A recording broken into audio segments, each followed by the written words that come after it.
Hello, everybody. Welcome back to the Podcast Digest for episode 156. My name's Dan Lizette. Thanks for taking a little bit of time to check out this brand new show. I know it's been a little bit.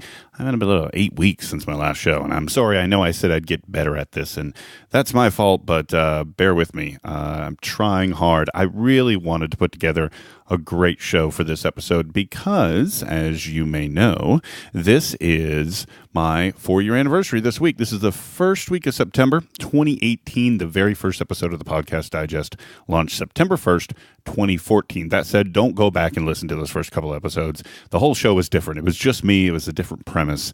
Everything was different back in the day.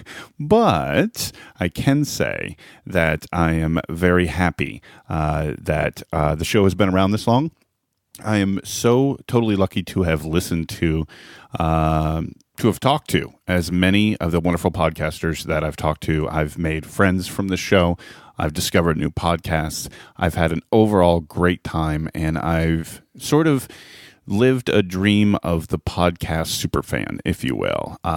Many of us listening to this right now probably listen to a lot of shows, and you probably have fallen in love with a lot of those shows. And you may have even thought or wondered, man, it would be so great if I could have a conversation with this host or that host. Well, for the last 4 years, I've actually been able to do that. And that has just been a blast for me. And I hope that you've enjoyed listening to it. If you're just now coming to the show, please go back and check out some of the previous interviews. I've interviewed people from all kinds of different shows, from the big networks to independents to tech podcasts to storytelling podcasts to comedy podcasts to sports podcasts. I've tried hard to deliver a variety, but still kind of hold in the general premise of the show, which was this is all stuff I like. And I try to take you behind the scenes of some of these great shows. And I try to do that with this week's show as well, this episode as well. Merlin Mann is my guest. I have been a huge fan of Merlin and his work, his multiple shows over the years. He's absolutely one of my favorite podcasters to listen to right now. I think that's going to come through in the conversation. And if you've never listened to a conversation with Merlin Mann, you're in for a treat. And I can assure you that you're really going to enjoy this and hopefully come up with a couple more shows to subscribe to, whether you're into tech or not.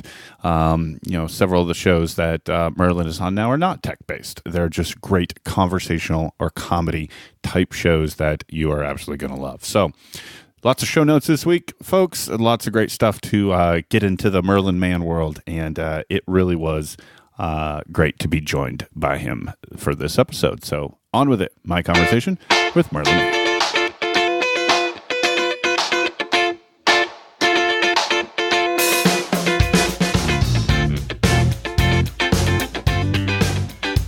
All right, folks, welcome back. And as I mentioned up front, my guest this week, a man I've been listening to for a long time on any number of shows, and we've been talking a long time to get him on here so I can pick his brain on all of his experience in the podcasting world. So, Merlin Mann, welcome to the Podcast Digest. Hi, Dan. How are you? I'm doing great, Merlin. Thanks for taking the time. Really appreciate it. I know we tried before to hook this up, and it's great that we held on to now because you are now my 4-year anniversary special. Yeah, well, happy birthday, buddy. Yeah, I appreciate it. And are you getting yourself a treat? I think so. I think this is my treat, to be honest with you. No, yes. Come on. You should do something nice for yourself. You should go to Dave & Buster's or something. Well, if people just choose to listen to this and tell me they had a great time doing it, that would be more than enough. That's nice. They could go and they could review your show or give you stars. They could remember to like and subscribe. They could hit that bell. All the fun things. It really helps people discover the show. Well, I know you've got a lot of listeners in a lot of places, Merlin, and you've been doing this podcasting thing for a while, and it's kind of your prime thing nowadays. Was that a fair statement?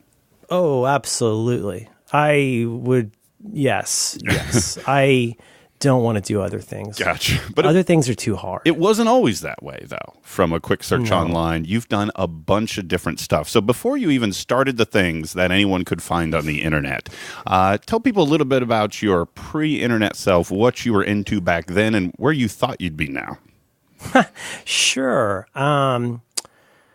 Well, I'm 51, and I came up at a time when it seems relevant to mention that computers were sort of a hobbyist thing or a deep nerd thing. I I played around with my friend's TI-99 4A, but apart from that, I had no interest in learning computer stuff. Although I have to admit, an ad in Time magazine in probably 1984 made me really want a Macintosh just because they were so cool. But no, I'm just a regular, high school kid. I was really into music. I studied mostly literature and liberal arts. It was a liberal arts college I went to. It's a story I've told before, but I think it's relevant, is that I had picked up some skills using a Mac. This is about 1987. I picked up skills using a Mac in order to type up my papers, and I eventually picked up, the basic graphics packages, and I started using PageMaker to lay out a journal that I worked with. And then, I don't know, at the time in my head, in my 22-year-old head, I guess I imagined that I would be a writer of some kind. I thought I would be a lot more overtly political than I am today. I thought I would be, I don't know, some kind of a woke Marxist. But yeah, I ended up getting jobs. The jobs that I could get during the sort of recession years after I graduated involved usually PageMaker and usually some kind of graphic design. I don't have any training in graphic design, but it's important to understand that in the mid to late 80s, if you knew how to use programs to do graphic stuff, you could kind of hang out a shingle as a designer. I didn't come to design through freehand drawing. I can't draw a straight line. But that's what got me a job. A combination of my college stuff plus layout got me a job, my first big boy job, where I did courtroom exhibits but also summarizing depositions, a lot of word stuff, a lot of editing things. I was an editor technically.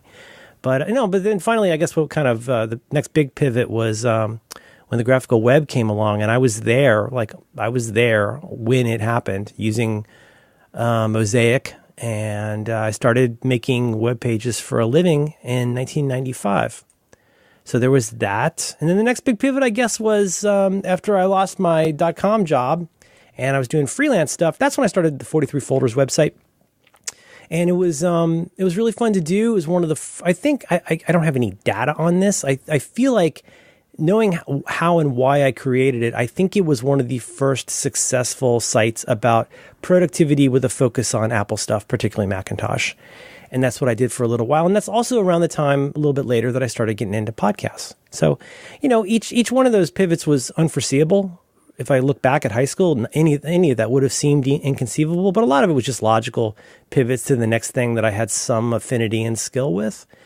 And then, I don't know, at some point podcasting became my thing. I just kind of lucked out. I had very, very lucky timing is what it came down to. Yeah, along those lines, I've heard you mention in other interviews I've read and listened to that you never really had per se a game plan. You didn't say 5 years from now, this is what I'd like to do. These things kind of came to you organically. Did that ever leave you freaked out or worried about sort of how things are going to come together? Well, I mean, the answer to your question is absolutely yes. The premise of the question is a little bit flawed because I never had much more than fantasies, dreams, and reckons about the future. I don't know, just maybe the way I was raised. I was a pretty above average kid until about junior high, and then I just stopped caring about school, weaseled my way into college by the skin of my teeth.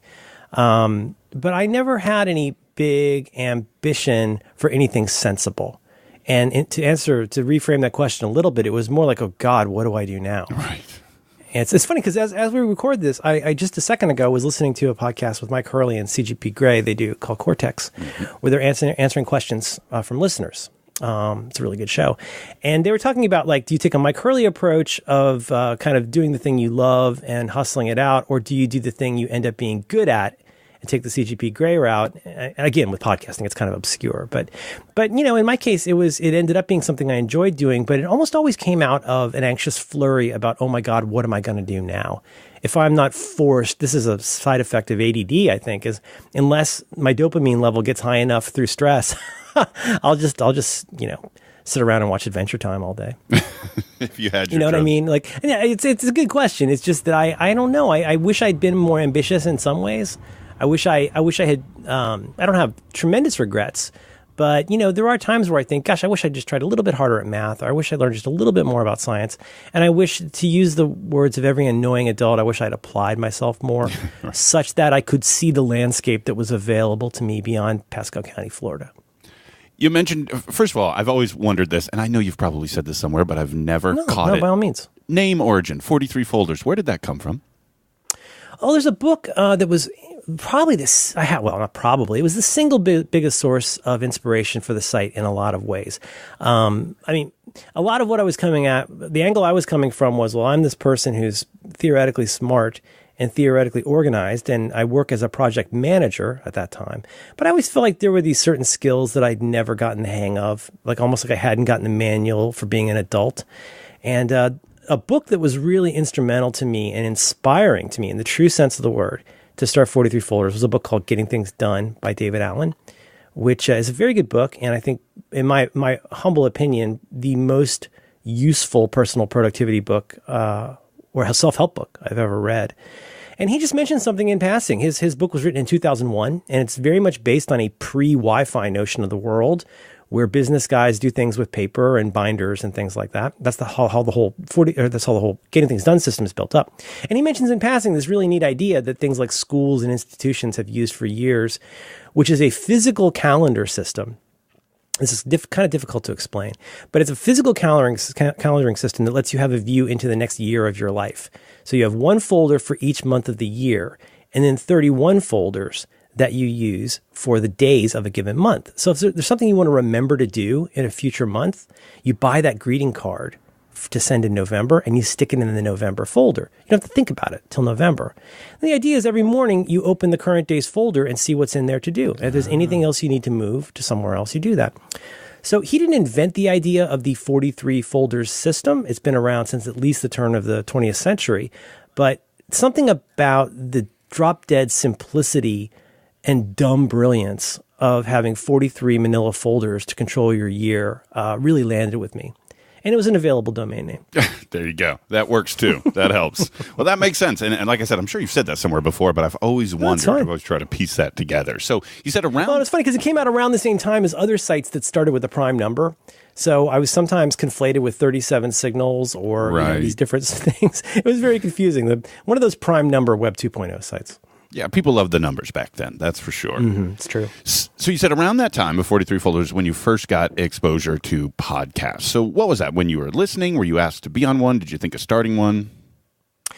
Well, I mean, my memory of this is a little foggy, but my memory of the early days of this, I was very involved and interested from fairly early on in the world of blogs, as they were at the time, meaning like mostly a one-person website about a certain interest or point of view that was updated, throughout the day with links and very short articles, sometimes photos, but not often because that wasn't easy to do. And so that's the stuff that I was following alongside with, following stuff like the Web 2.0 stuff.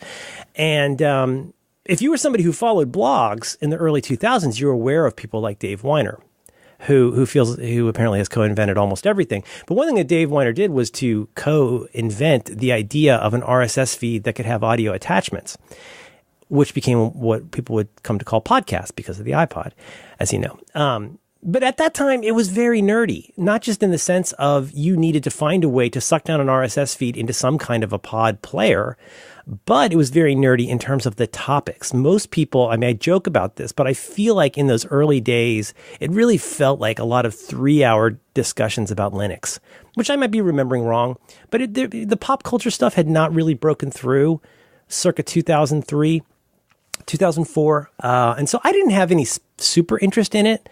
I feel like I must have dabbled in it. But I don't think, I feel like I get this mixed up sometimes in the history of it, but I feel like the first time I was ever on a podcast, I feel like this is true, was when Leo Laporte and Amber, oh God, I'm forgetting her last name. Leo and Amber did a show called something like Mac Tonight or something like that. They had some kind of Mac show, and they had me on as a guest. I wangled together a microphone setup and put on some headphones, and we had a really good time, and it turned out really well, and Leo and I had an affinity for talking to each other fairly quickly, and I feel like that was pretty much the first podcast I was ever on.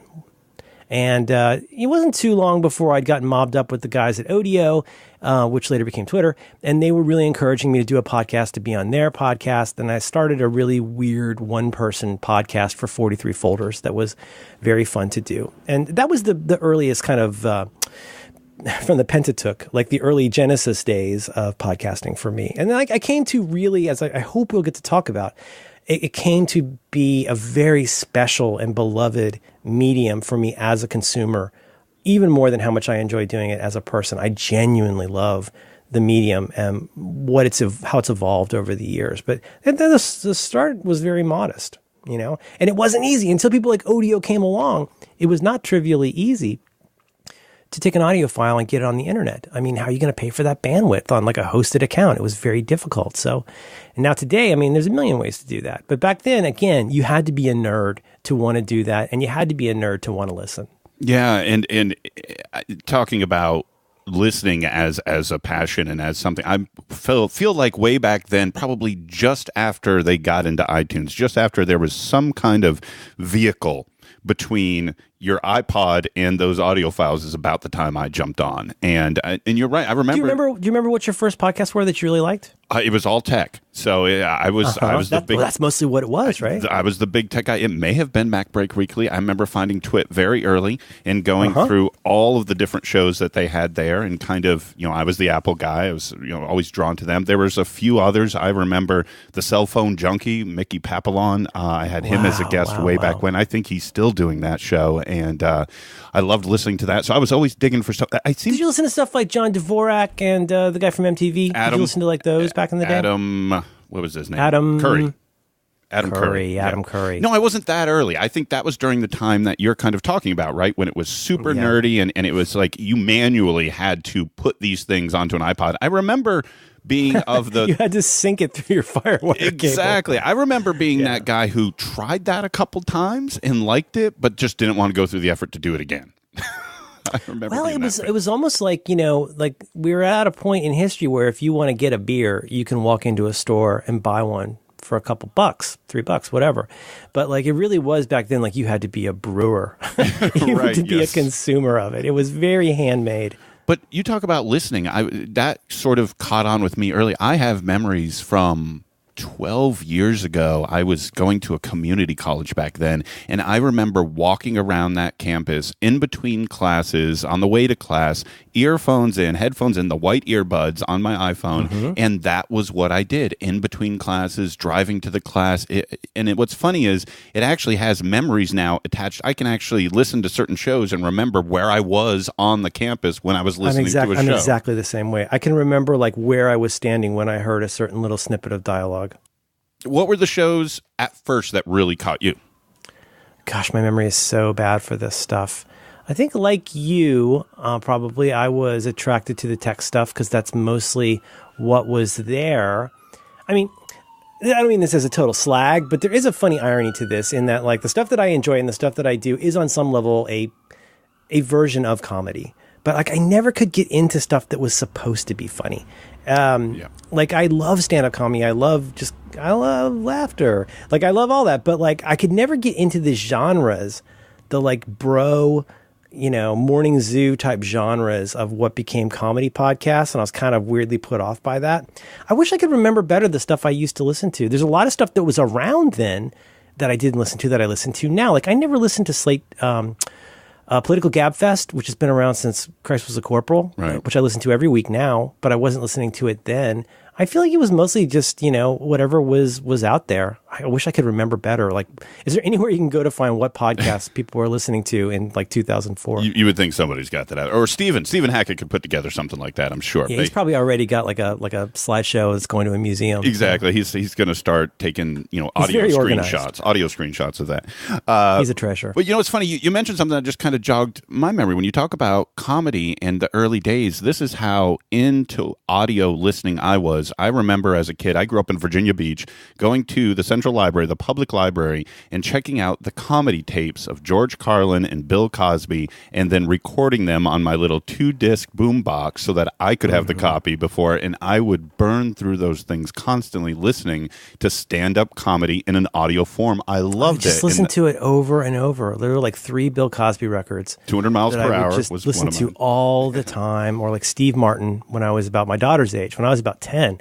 I just could not get enough of Steve Martin. Yeah. And I wonder if that was sort of planting the seed, if you will. Something that everybody said that doesn't sound super insightful is like, it's funny because podcasting now, it's like, like I've always thought this about Nirvana, where like when Nirvana came along, not my favorite band, but like an amazing band, an important band, and a band where you go like, how did this band not exist earlier? It seems so obvious that something like Nirvana would exist, like what they were able to do. And I kind of feel that way about podcasts where, setting aside the fact that it wasn't technically feasible 30 years ago, it's a very personal, very intimate genre that for our time just makes so much sense. Everybody owns headphones. Everybody's got some kind of a portable device.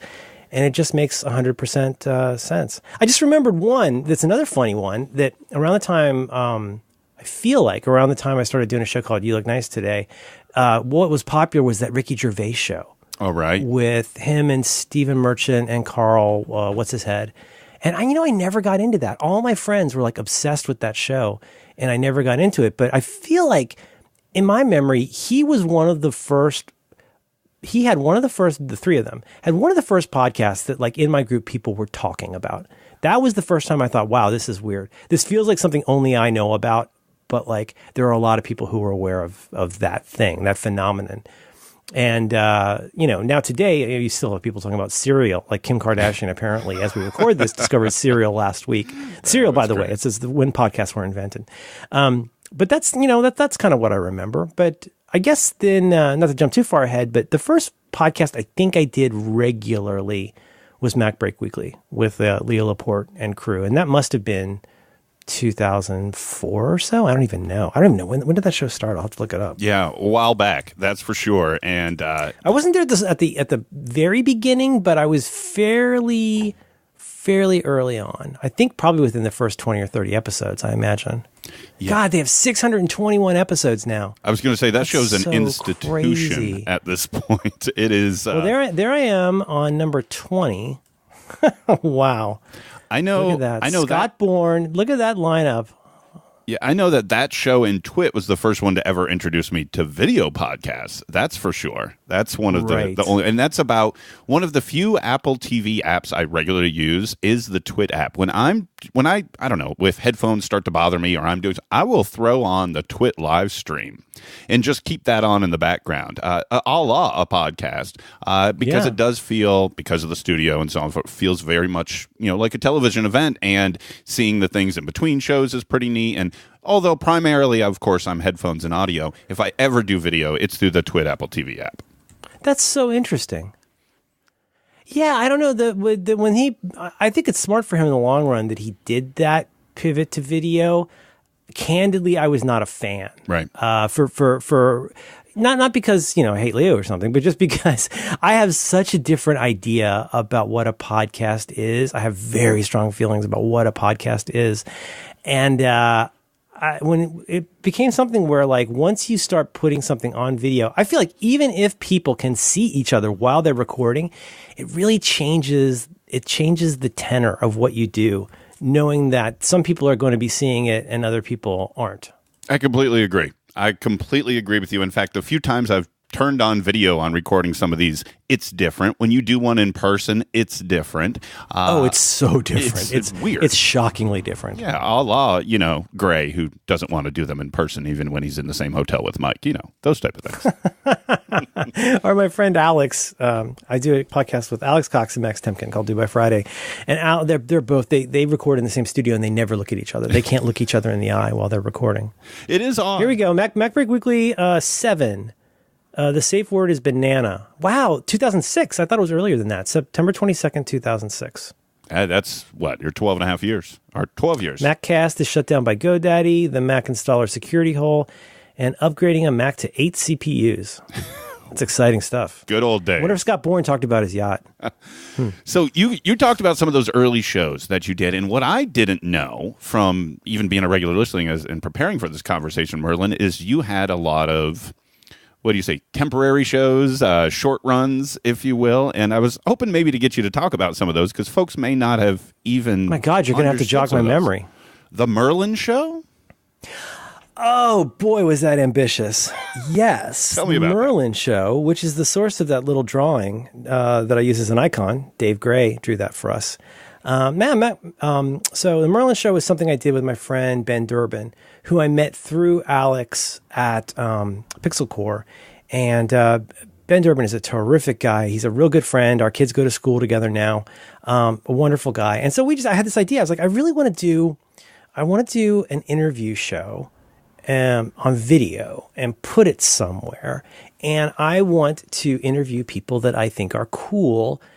And of course, being the 43 Folders guy at the time, I was like, I would like to talk to people about creativity and to some extent productivity in the service of creativity. But the idea was to talk to people that I really admired.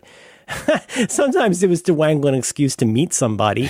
But the notion was we would do this video, and God, it was such a pain. I bought 2 cameras. I bought lavalier mics. We bought all of this stuff. And, this is back when it was on those little tapes. And Ben would edit it all together. We had Libsyn accounts for a 720p feed. That was our high res, and then there was the low res.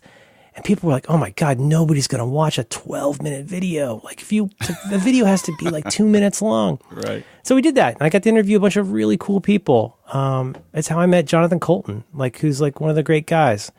And Peter Hughes from the Mountain Goats. And it's basically the backdoor pilot to Roderick on the Line, because I interviewed my friend John Roderick in my backyard. And that was an episode. As to why we stopped doing it, geez, it took so much time to do these setups with 2 camera setups and then edit all of that. And you get it. I mean, just so if no other factor, here's 2 factors. One factor is the scheduling of the thing, getting Jonathan Colton after a sound check, but before he plays. So we're going to go to a bar and interview Jonathan Colton in a bar with 2 cameras, not alone. But then remember, it's 2 cameras. He's got to download all of that footage and put it on his Mac. And so eventually there's part 1 of the interview with Jesse Thorne out there from Maximum Fun. And we never posted part 2 because we were just like, oh God, this is just too much of a hassle. That's why that ended. It was fun to do, but it was just too much work. Yeah, I wasn't aware of it. I found it and I thought exactly what you just said. I was like, this was early Roderick on the Line, because I saw the John Roderick had 4 parts to it or something of the like. Yeah, well, you know what I'll find for your show notes? I don't know if you have show notes, but there's a Vimeo video of after we had started doing Roderick on the Line in 2011. I put out a compilation of all 4 of them as one video, and it's really fun. It's fun, especially if you're one of the weirdos who enjoys Roderick the man and Roderick on the Line the show. It's really fun to see where it started, and John bitching about touring and. And promoters trying to rip him off. A cat wanders into my yard, and it's really, really fun. Let's talk about Roderick since we're there. Sure. This show, up to this point for sure, was a little bit different, right? This is not really a true format, not even a true topic per se. I think those are fair. How did it come off the Merlin Show? They said, hey, let's do more of this and let's just chat, or? Well, I'm trying to log into Vimeo. How did it start? It's easy to over-exaggerate this for comic value, but a role that I have had, a small role that I've had for Roderick since we became pals, is introducing / dragging him into a slightly more modern age with computers, media, and to some extent accessibility. John had always felt I think it's fair to say he said as much, that he didn't want to be too available. He didn't want too much of himself out there. He wanted to have some of that, in theater they call it the proscenium effect, right? He wanted people to be able to see him on stage, but to not be some kind of needy character out there, begging people for likes. And so that first evidenced itself with a very fun project that I loved, which was creating the first Long Winters website. So basically Sean and and John Roderick and Sean Nelson, who was in the band at the time, the singer from Harvey Danger. We sat around at my house for like 3 days and wrote, designed, and created the first Long Winters website as a team, and then put it up. And I love it. I love the way it looks. It's very of its time. But that was one of the first things. Have you ever seen the show art, that ugly image for the show art of Roderick on the line? Right. That's us going to the UCSF computer store to buy John his first laptop. And I snapped a photo with my flip phone of like us being captured by a camera on a screen, which seemed like the perfect art. But that my rule at that time in some ways was not just to like, browbeat John into getting on the internet, but to say like, here's what to keep in mind if this is a thing you decide to do. I also worked pretty informally with his label, which is a fantastic label called Barsuk. I was working kind of informally with them on some ideas for improving how people interact with their site, providing higher quality downloads, basically saying this is a label that puts out Death Cab for Cutie and not a surf. John Vanderslice, so we need to be putting out higher quality version of these MP3s. Believe me, they're not stealing from you. They're just going to love you more if you make it easier to deal with them. And that's kind of what I did with John. So in this case, it became stuff like, well, you probably need a website. This is before Facebook. Like you need a place where you can put up your lyrics and your tour dates. And John's a natural storyteller. So why not have a place where you and Sean can post stories from the road and stuff like that. So that's how we started. And I think we did it, I want to say in movable type back in the day. And then eventually that came to be, well, like, here's this thing called Twitter. And at a certain point, it became, we already do these phone calls not as often as we would like. What would happen, for the sake of argument, if we had a podcast where we, nominally had our occasional phone call and recorded it, whatever that ended up being? And of course, John said, what's a podcast? Right. No, he's a very, very, very smart guy, but he's very circumspect about not just brand, but like how much he wants to go all in on something that's going to take a lot of time and attention, like me, I think, without a big payoff. So that's how it started. And the show has not changed very much. I want to put the minimal amount of work possible into it and have it be, as we like to say on Roderick on the Line, whatever's in the show is in the show. I do not edit it. All I do is drop in ads, and I usually have it posted 15 minutes after we're done recording. And it's still a joy to do. I like my part, but I especially like John's part. I like the fact that 303, I think, episodes in, I still don't know what to expect from that guy. I never know. Unless I said in a recent episode, like, the thing with John is he'll be 15 minutes into a story, and I'm still not sure why he's telling me the story, if he's gotten to the important part, or if there's any end in sight for this being completed in 90 minutes, which is actually a joy. It's not for everybody, but if you like what we do, you're going to love what we do. And that to me that's what you want to shoot for with making a podcast. Don't try to please everybody. But if there's 15 people that like this, that's a good thing. There was a revelation for me when I first heard that show between the two of you. And it was like, a show doesn't necessarily have to have a particular structure, a topic, a Google Doc, with a bunch of things on it, that it didn't have to be that. I'm sure there were others that, followed that format previously or at the same time, but it's the first one I regularly listened to that was like, this is different. This is something that is obvious. It's maybe one of the earliest versions of one I can recall where it's like checking in with a couple of friends. Right. It's the first time I think I said that about a particular show. Now, again, as we talked about, that's kind of a common thing now. And to me, it also has some strands that come to some of your other shows, Absolutely. Reconcilable Differences is very clear. A lot of overflow. Yeah. But it was the first time I heard that. And so to me, it was important for that reason, and to then kind of spread out to other things. And similar time frame, right? I believe they were both 2011. Back to Work comes on the scene. Yeah, Back to Work preceded it a little bit. I think it was January of 2011. Yeah, to me, this gets at something that as you say, it leads to lots of other topics, which I'd love to talk about. But it also gets at something that I think is really fascinating, is the sort of ineffable quality about what makes you stick with and potentially love a podcast. And I sent you a link a minute ago. There's a website called Podstand. Just for fun, I did upload my OPM file of all the podcasts I listen to. This is after trimming it down for Mostly Dead Wood, I listen to 98 podcasts. I really like this. And I have very strong opinions about like what I like and what I don't like so much.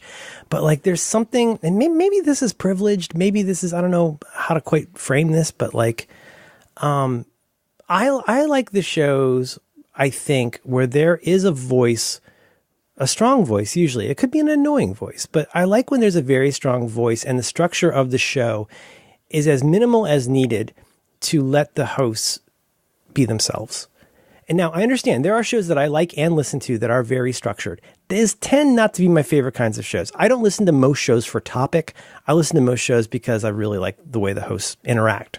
And so in that case, I will not credit, but I will cop to the fact that that does make Roderick on the Line fun and unusual. It's not for everybody. But if you're interested in somebody like John Roderick telling these stories about walking across Europe and sleeping in sand on a beach and trying to return a bag at North Face, like you say what any of those things are and you're like, would that be good? Like falling in love with a prostitute in a window? How is that a good story?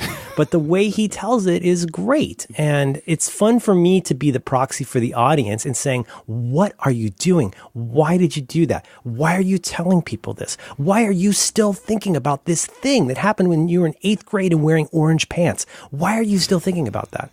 And invariably, he has a really fascinating answer. Now, if we went in with some kind of an outline, it's not that kind of show, right? If we went in with too heavy a structure about making sure we tick off these bullet points, you know, the most important thing I do on that show is listen for a point where I can go and stick in an ad. That's like the most important thing that I do on that show. It's an important and also, role. as I say, to be the proxy for the audience. But Back to Work was a little different a conceit, for sure. Yes? Mm-hmm, mm-hmm. How did that come to be? Did Dan approach you, or how did that start? Well, you know, it happened at a time when I was really, really struggling to finish writing a book that I had a contract for and I'd received an advance for, and I was super duper late. Late was the result. It was the consequence.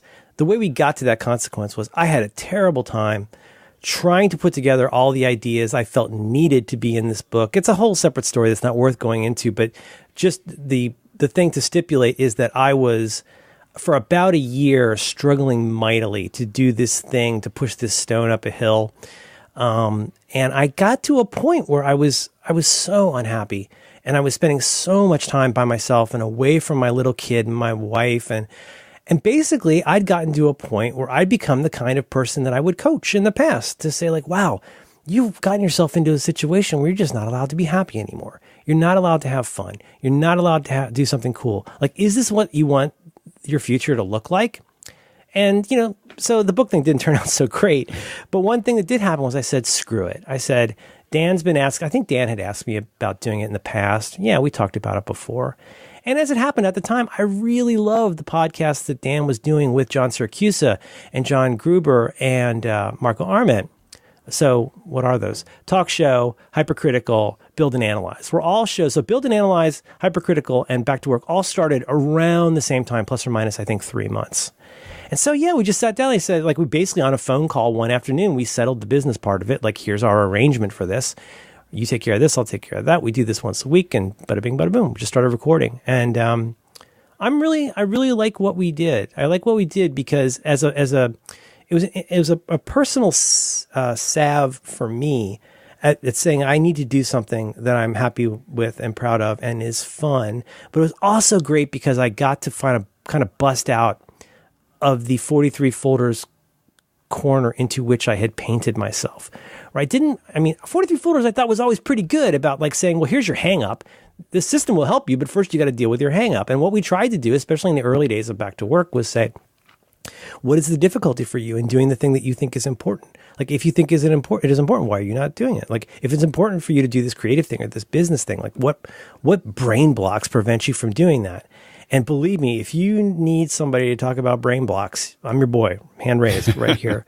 And we had a pretty good chemistry, I think, and it's still a lot of fun to do. When I'm done with you here in a minute, I'm going to record with Dan. So it's still a very fun thing to do. And I liked our chemistry a lot. So let me ask you this, and it's one of those ones where I have to. It feels like I have to. Anybody coming to listen to this would probably kill me if I don't. But Marco, John and John all sort of moved on and sort of took their shows in-house or rebranded it or what have you, whereas Back to Work continues. And I'm just wondering, obviously it's different than how those folks decided to, evolve their shows or collapse it into a different show. I guess ATP kind of combined Build and Analyze and Hypercritical, right. And John took it in-house. They didn't end up having their car show. Right. But you continue on with 5x5 with Dan, and is there any particular reason or maybe differing in the thought processes you had in looking at this project versus maybe the way others did? I mean, I can't speak for anybody else and what motivates them. I can say that being an adult is complicated and we all have our reasons for doing what we do. Setting that aside, this is my job. And as silly as that job is, people who work with me can probably tell you I take it shockingly seriously for how much I talk about pee and poop. Like I do take what I do shockingly seriously. I'm 20 minutes early for everything. I stay till the end. I do all of the stuff. If you need me to pitch in, I will pitch in on anything. As much as I am a lazy man, I really believe in taking that stuff very seriously. I probably don't prepare as much as other people do, but I try real hard to at least, have some stuff in mind when I go in. I try to do whatever is appropriate for the tenor of the show, but it is ultimately my job.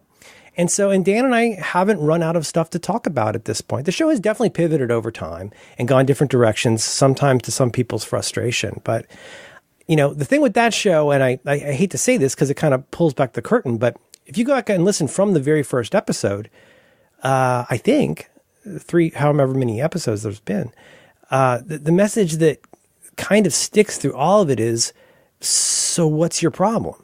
Like, so what...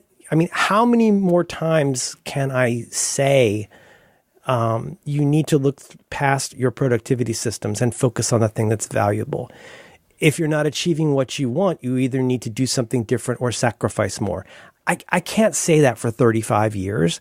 There's only so many times I can say that. Right. So there are times when that classic back to work stuff still very much pops up. Something we've tried to do a lot more recently. It's important to me to get feedback from people and respond to it if they have questions. So the last part of the show, I try real hard if we have time to answer difficult questions. So I spend a little of my time every Tuesday is going in and finding the hardest questions that I almost have an answer to. Some of the questions I can't answer, right. And they are difficult. People send us very difficult questions. Somebody in my family is in stage 4 cancer, and I got this job offer, and I don't know what to do. And it's like, yeah. I don't know how to answer That's that. A tough one. But if you're somebody who's out of college and feels bad because they're working at Walmart, I might be able to offer you an old man's reframe title of how you could think of this in a slightly different way that gets you out of your current mode of thinking. And that's almost the only thing most of us need is an encouragement to be the person we know we can be by seeing, thinking, and acting just slightly differently. And even if we're talking about the Fantastic Four, sometimes I think that's still what that show can do, is to help people have a little shot in the arm to say, you can do this. Oh, comic books. Boy, we could go off on a tangent there. I know you're... What do you like in comic books? No, in terms of educating me. Because I've only dabbled. You do not. You don't want to be. No, Dan. It's a black hole. You don't want. Yeah, that. Exactly. I know that's a huge passion of yours. So go on, pick up a copy of Hawkeye. Get the first trade paperback of Hawkeye. It's really good. All right, I'll make that note. But because we still have 2 shows, current projects to talk about, and I would say not to disparage any other project. But these are probably all of them. These losers, are probably Dan, my 2 favorite shows that you've ever done, that you currently have. Which is I can't wait to hear. Reconcilable Differences and Do by Friday. These are one. Let's go with Reconcilable first, because sure. What blew my mind, I was literally freaking out when this show started and I'm just giving you feedback as a longtime avid listener, and you can then spin off this in terms of what you think. Please. The Merlin Mann persona on a particular show has always felt to me very similar in a lot of ways to the John Siracusa persona on a lot of shows.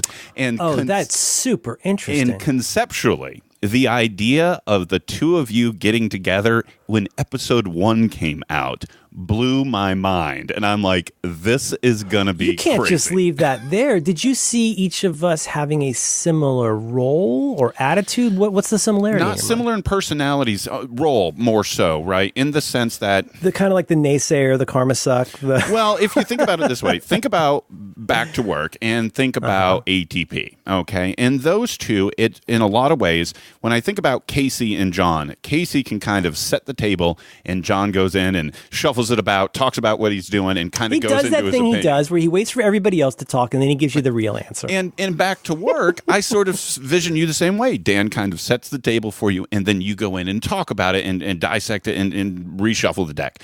And the idea of the two of you coming together was like, oh boy, this is going to be just a verbal like meeting of the minds that just was so intriguing to me. And I have been a dead set listener ever since. And I just love the conversation. Thank you so much for saying that. Yeah. He's he's such an interesting person. And I'm so glad he wouldn't agree with this, but I'm so glad that he's my friend because he's really... There's nobody in my life quite like John Siracusa, and I feel very fortunate to have him in my life. I've liked and admired him for a long time, and I've been baffled by him for years and years. As a joke I started making back in the hypercritical days, he would do or say something, and I would just send a tweet that just says layers of an onion.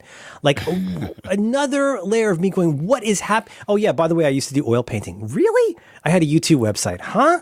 Like I invented the thing where you hide a website and it brings up a spreadsheet on the Car Talk site. What? Like all this stuff. I'm like, how much? He is in some ways like a bizarro John Roderick to me. Yeah. Where I never get to, or his project to like get rid of his bees or to get rid of the bird in his chimney. Like entomb them. Every story for him is, and then on top of that is just his personality. He would not describe himself this way, which is what makes him John Siracusa, but he's such a natural contrarian.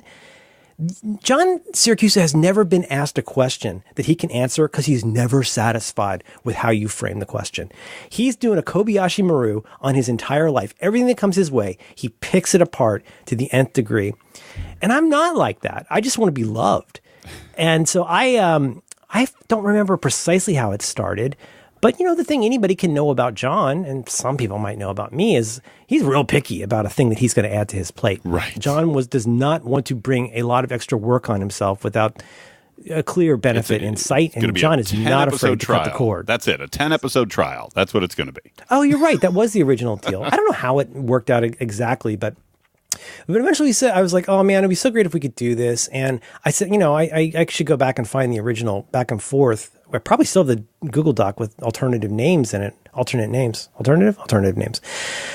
But it seemed clear to me that we were both interested to obsessed with how in the hell the other person got the way that they are. Right. Why are you so weird and difficult to understand is something we could each equally say of the other. And that I feel like of every show that I do, the original concept is in place more than ever with that show, where it really is an interrogation of why are you like this? Right. You are so strange, and everyone says so. Why are you this way? Like, why do you care this much about whether the housekeeper put a yoga ball in front of the kitty litter? Like, why do you care that somebody moved your iPhone? Like, why do your books need to not have a cracked spine? How did you get so crazy? So that really was the original concept for the show. We do it every couple of weeks, and if memory serves, it was, 2-3 summers ago, and it launched around the same time as the Cortex show, as like a summer replacement show. And I got, toward the end, even after a few, I was like, oh, John's not going to admit it, but I think he likes doing this. And he doesn't have to do any work, and he makes some money, so who could complain? But no, I was really, really excited. I kid, but... I absolutely love it. I love everything that you guys have going on there, from all the recurring bits and themes about who's in the barrel, about the first 2 minutes of everyone with John's connection being an issue. It's just dealing with his windows. Yeah, it's all of it. Well, I mean, let me ask you this. I'm not fishing for compliments here. This is, as they say, an honest question. If you were going to try and describe that show to somebody who did not know either of us, how would you describe that to somebody? Well, I think the original conceit is one great way for sure. But it's, what, believe it or not, I would actually use this term, and I was sitting here thinking to myself, it's a lot more storytelling than maybe you might want to label it, because John and yourself as well. You guys are impeccable storytellers. You may never use that label on yourself. You may never think of it in that way. But when you guys get going on a particular story, you know, I remember like your recurring stories about the movies you let your daughter watch and deciding if it's going to be okay to allow her to watch this. I mean, I would almost love to see either one of you or both of you maybe consecutively in almost like a Moth type setting or a TED Talk type setting where it was like, you know, this long story. Because I think that it's more appealing to a listener than I think either one of you give yourselves credit for. So I would probably use storytelling as well involved in my description. Especially with John. I mean, like I like I say, I want to be loved and be entertaining, but I can't tell. John is so inscrutable sometimes. But I just sent you a link to the second episode of the show, which put me back on my heels in a way that I was not prepared for. I mean, generally, it's a very funny. I think it's funny. It's funny, thought-provoking show about two people who are very different but do like each other. But the second episode is called "Thrown to the Wolves of Puberty," and it's one of the most. I mean, John's run on Hypercritical was just terrific. I still listen to Hypercritical. It was such a good show. But he gets for John Siracusa, he gets unusually personal here, like talking about his life in like junior high, like middle school and high school. And I found it like super interesting and incredibly moving because he does not portray himself as a hero. He talks about being bullied, but he also talks about like the fact that he was kind of a jerk and was very, to use his word, prickly around people. And like from that was, I mean, I knew fairly early on that this had potential, but I think that even that second episode where I was like, wow, there's so much that I still have to wring out of this guy. I just can't wait to see what comes out. Well, and John, up to that point, be it Hypercritical or be it ATP or be it anything else, had not shared a whole bunch of his personal experience. Yes, the occasional anecdote would come out in ATP or Hypercritical, what have you, but it was in the service of showing that he was a pill most of the time. Right. Like, you know, there's so many episodes of Hypercritical I can so recommend. The Steve Jobs biography ones, the Star Wars preservation ones, but the one where he talks about the one about toasters, obviously, is a classic. But the one where he talks about the TiVo and the TiVo remote. Right. Where you get like, he cares so much about remote controls in a way that most of us don't even know it's possible to care. But you learn so much about him by learning why it's important that this remote is shaped this particular way. You learn there's one where he just talks about game controllers where I'm like, my eyes are just like glazed over. But like he really, really cares about that. And that ends up telling you a lot about who he is. Yeah, and I think that's one of the benefits of Reconciliable Differences is the listeners who have listened to John for so many years on, you know, topics that kind of just bounced around his personal opinions, his personal experience, and that now you are bringing that out in spades through Rec Diffs, and it makes for it's one of my favorite shows. So, well, you learn stuff like, you know, so on the one hand, he may be on, and I enjoy ATP a lot. I listen to every episode, sure.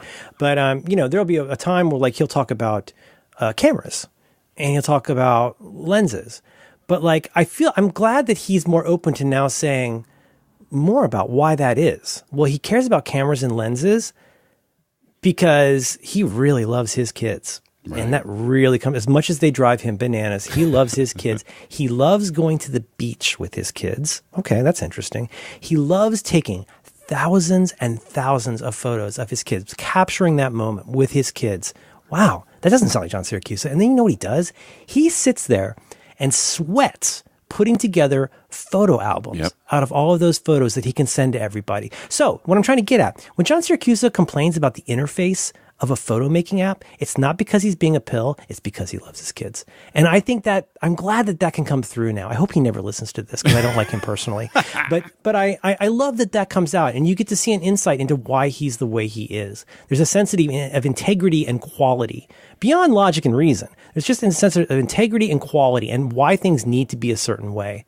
And I love when that gets to come out. Yeah. I mean, we had 3 or 4 ATPs on his chair alone. So, you know, it was And our show. It was like a crossover. An ambitious crossover event. I love it. And he found out the one guy was sticking it in a closet. It's like, oh my God, why can't he just let John have his chair? My office chair recently broke, Merlin, and I pulled one out from the garage that I hadn't used in a while, and I pull it out, and I'm sliding it over to my desk here, and I realize Syracuse would love this.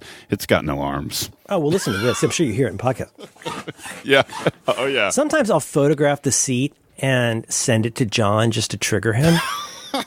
Because it looks like a pubescent boy held some razor blades and exploded. Like it's just a mess, and all the stuffing is coming out. And any photo I send to him of anything, he just completely tears apart. So it's fun to send him something as blunt as a photo of my chair, because I think it just makes him melt down a little bit. Speaking of the recurring bits, you've always got your almost regular cat picture to send. Oh, my sweet precious angel. To send to John to comment on for each. Can I mention something here, though? Because I haven't even gotten to tell you about how much I love podcasts, but it's funny because on that, especially on Do by Friday, I struggle with my co-hosts who are so thirsty to be noticed on social media. They're constantly wanting to get onto Discord and put up this and put up that. And if you do this funny thing, you got to photograph it and put it up. And I always push back on that in a way that is very frustrating to people. And I'll tell you why. And this is a good example. You might have seen a photo of my cat. I posted a few photos of my cat. Well, in addition to the fact of I don't want people seeing my house. I don't want you thinking about my cat. I do want you thinking about my cat. I want you imagining what the cat looks like. But as soon as I post a photo, now it's a different thing. The mystery is gone. Now it's not a pod. Yeah. It's not a podcast anymore. On a podcast, as with radio, the theater of the mind, I have to put together why it is that this is such a horrific beast without seeing it. The minute I put that on Instagram, I'm encouraging you to tell me whether we got it right. I'm encouraging you to have your remarks. And now that's not the show anymore. Right. So that's why sometimes I got to fight mightily with our co-hosts who just love putting everything out there and encouraging people to give their opinion about it. It's not necessarily that I don't want your opinion, but every show that I've done and loved and stuck with, especially You Look Nice Today, all of those shows exist in a little world, in a little bubble, in a little universe. I don't mean this as advice, but if you're doing a people talking to each other about stuff podcast, be circumspect about how much of the outside universe you allow in without knowing why you're allowing it in, unless that works for the show. I love the idea of disappearing into a world, whether that's Chapo Trap House, or whether that's My Brother and Me, or whatever shows that I adore. I disappear into the relationships of that group. And if that ultimately just became about them having a bunch of posts to support what they did, it wouldn't be as fun. Sometimes when I go into a show and look for a link to something that they talked about, I'm weirdly glad that it's not there, because it still gets to be a thing in my head that I don't know everything about, and I've learned about from their little universe. And I love the fact that there are shows where I don't know everything that happens. I don't see everything. I don't get to evaluate every piece of it, because guess what? Those folks are my tour guides for that universe, and I need to trust their telling of this. People have made show art of You Look Nice Today stuff that is extremely funny.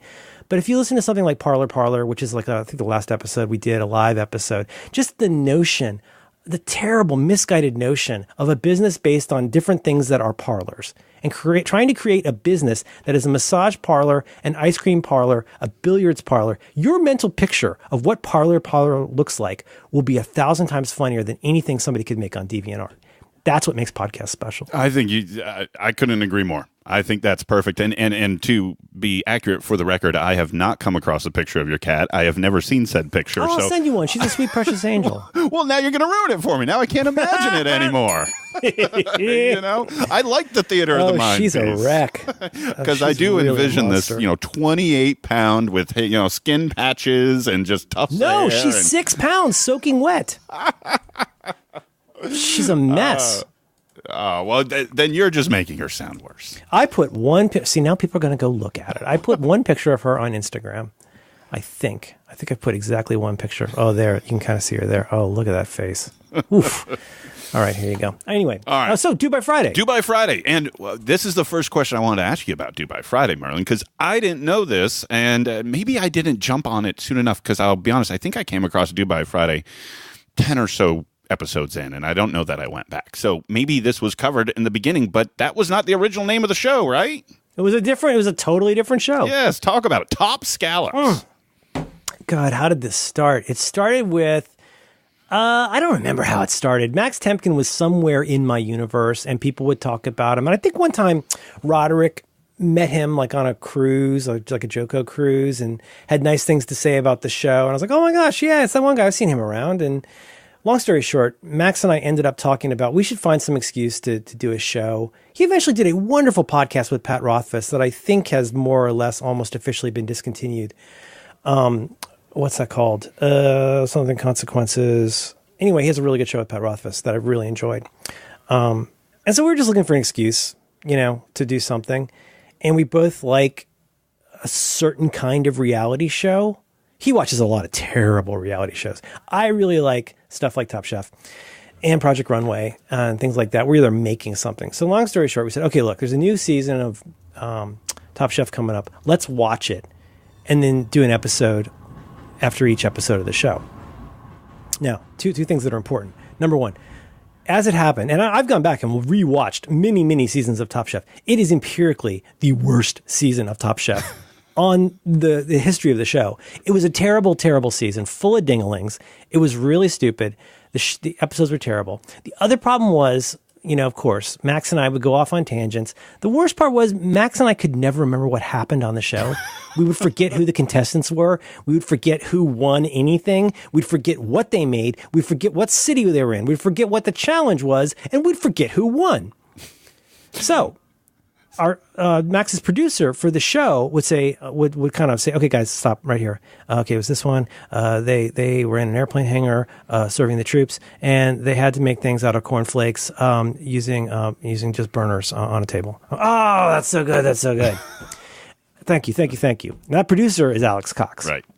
And eventually we invited Alex to please, for the love of God, chime in more often.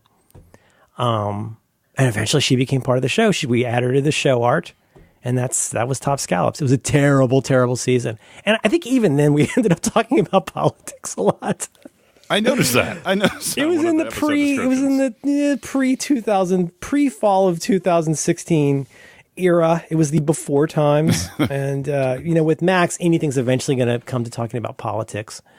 But anyway, it was a fun show if you like our interactions. But when it was over, it was over. And we didn't really have anything else to do. So who said, let's rebrand and relaunch? I don't know. I'd have to go look at a calendar and texting. But, I think we just thought about ideas for like something to do. And it was this is such a Max idea. It was probably Max's idea to say, all right, each week somebody picks something that all three of the people have to do. There were not too many parameters. Now, this is the very Merlin Mann part of this in some ways. We recorded, I want to say, at least 6 episodes we never released. Like, nobody was ever happy with how the episodes turned out. And we've actually got ones that we were more into. I think the early episodes are good. Max doesn't like them, but I think they were good. Even as early as when we bought things for each other on Amazon, and Max sent me 1,500 live ladybugs. And they hired a really good jazz band to write music for us. And the show's just a joy to do. Alex is the star of that show. She's so effing funny on there. And it's just really a joy to do. We record it generally on Wednesdays, put it out on usually by Thursday night. Alex edits it for us, and that's turned into a big thing. We got a Patreon where people give us money, so now we have an after show, and it's an awful lot of fun to do. Well, that's what I was going to ask. 2 things really jump out at me when I think about your role in Do By Friday. One, is this the most freeing you've ever been on a show? I mean, obviously it's explicit, and you're funnier than any other show. Really? You think so? You don't think I'm insufferable? No. I think it almost feels like in some ways, Merlin, like this is the show that had to exist so you could just break outside the boundaries, let the true Merlin Mann just flow all over the place. And that's what it feels like as a listener. Unexpurgated. Yeah, it does, because it's very profane and bad. This week's episode is really bad. Like, don't listen. It's funny. It's very funny. But the episode that comes out as we record this is oh boy, we go real deep. Maybe so. I mean, here's a funny thing. Nobody thinks about this as much as I do. I think a lot, like I say, I think about the world that you're creating. In the case of You Look Nice Today, which is probably my favorite thing I've ever done, that I was ever involved in, let me put it that way. I used to imagine You Look Nice Today as a cartoon in the style of Dr. Katz. And there are three guys who work at a company together sitting around an uncomfortably small table. And they're supposed to be in a meeting, and all of the important people don't show up at the meeting. And so these three guys are just killing time until they realize the meeting's not happening. In some ways, like that's how I would envision that, right? I had this idea in my head. In that case, that 3-person podcast, we always recorded, unless it was a live show, we always recorded in 3 different places. Okay, Roderick on the line, always record in 2 different places. Back to work, 2 different places. This show is weird because they have a studio inside the Cards Against Humanity office where the 2 of them are in a room together. They've got an engineer, and I'm this guy out on the other side of the country over Skype where there is a latency and a delay that they can never seem to fix. But the point is, on that show, like I'm screaming to be heard because they're moving on and laughing at something they're looking at on the internet because they're millenniums and they like looking at the internet all day. And Max never puts his phone down. And I'm like, what is happening? Which I think has become my catchphrase on the show. What is happening? What are you guys doing? Alex, use mouth words to explain to me what's happening in the room that I'm not in. I'm the only person on this show that is not in that room. Please explain what is happening. So that's where that character comes from. Is sometimes it works. I have no idea what Alex is talking about. It works so I have no idea why Max is mad. I have no idea why they have to turn me up in the headphones. I'm just this 51-year-old man on the other side of the country screaming. I don't think I've ever seen a show, Merlin, that runs a spectrum so far from, like you said, that vulgarity and stupid stuff and comedy all the way to some never really know. It deep might take every topics. 8 episodes, but we're gonna make you cry. But, yeah, you never know when it's coming. Guys get into some huge, deep, really great conversations, that come up as well. The whole spectrum can get covered episode to episode. And you're right. When a new one comes in, I literally have no idea what this is going to be like this week. Yeah, we don't either. I mean, it's so funny because people sometimes write these nice stories, reviews, or essays, and they'll say like, oh, it's this show, and like, thank God they didn't keep, hanging on to the importance of the challenge. And everybody's got a different opinion. Some people think it's like, why aren't they just getting to the challenge? That's the point of the show. But, I think most people don't have anything to say because they get it. And what it is that's an excuse for us to be there. And again, talk about how weird the other 2 are, how like unacceptably strange the other 2 people are. Now, it's harder for Alex because she gets paid by Max, but I can definitely be her proxy and say, Max, you are out of your mind. Right. Why are you doing this? Right. What is happening? Why are you spending any time doing this thing that will make you unhappy? And then you get these emerging themes of how we each hopefully lovingly needle each other into some kind of uncomfortable area. Ends up being the whole premise of the show. And then sometimes we just roll around in it. The other thing I was going to ask you about and mention to you, because of all your shows, and I think you could probably pull this off in a couple, but this is the one to me that is begging. It is begging you guys to take this thing live and on the road. Ugh, it would be a nightmare. Oh, it'd be so bad. What are you talking about? No, I'm telling you. Can you imagine this what one, poor Alex would look like live on stage? Oh, my God. Are you kidding? Come on, a challenge, right? Especially if it's one where there's, physical props. Somebody brings it out from the back for the last third of the show. You watch guys Alex eat paper. There you go. Throw up on stage. Taste things. I'm telling you, for what it's worth, I'm going on the record on saying there is a spring tour of 8 stops. If you can imagine, I know this is going to be very difficult to believe, given the somewhat, I'm going to say it, manic enthusiasm and desires. Like, Max has the craziest, most ambitious ideas for what he wants to do. And I'm like, no, we're not going to do that. I'm not going to travel anywhere. I got to pick my kid up in 2 hours. I can't travel places. We got homework to do. She's in 5th grade. I can't just go to some pod event and like hang out. And like, no. So he's constantly wanting to do that stuff. He's like, come to Chicago and we'll do this. And man, we'll go see Hamilton. And I'm like, it's not going to happen. He really wants to do it. And no, I kid. But we are still constantly trying to look for an opportunity that will fit everybody's schedule and hang-ups to do something live at some point. Yeah, but again, that's another great example. I love that little world. And that is the show where I kind of, ironically enough, so I don't want to post a bunch of photos of stuff we did in the challenge and stuff unless it's appropriate. But I do love the fact that, like, I mean, we don't have enough fans for there to be a lot of fan art. We're not, like I say, we're not the Adventure Zone. But it is pretty funny to see people pull together the incredibly anarchic, chaotic, paradoxical world of that show into like images. It can be extremely funny. I think Due by Friday, in my opinion, is just getting started. I think this thing is going to be. Oh my. I'm telling you, I listened. You were talking about how many shows you listen to. I'm somewhere in the 120 range. Wow. So, wow, and all of them, not every show, but you skip some episodes. Generally, yeah. I've heard Due by Friday come up so much. People talk about it. People mention it. Yes, it is referenced as, when people have conversations about what shows do you listen to, what shows should I be listening to, what is great out there. I think that you guys. I think a year from now, the show's going to be even bigger. I think you guys, your Patreon is doing pretty darn well. That's so what did crazy. You say? There's no way. I heard you say the other day on one of the shows, because I've been listening to a bunch of them. What you guys were like the number 26 show on Patreon? No, 28th most popular 28th? Podcast. Well, I'm telling you, buddy, the Keychain Challenge is just around the corner. A year from now, all over. Top 10 on Patreon, Marlon. A year from now, watch. What? Mark my words. Let's chop out Trap House guys, man. They're killing it. They're burying the needle. Well, what it's did we? It's fun to do. It doesn't hurt. I mean, I'm so gosh darn fortunate to and then this is not some kind of blah blah blah thing. I really am. I feel so lucky. My daughter can't even tell that I have a job, and that's such a gift. She knows that I do funny things, and she knows all my co-hosts, and she knows the bits, and she knows all that stuff. She's got her Roderick on the line shirt.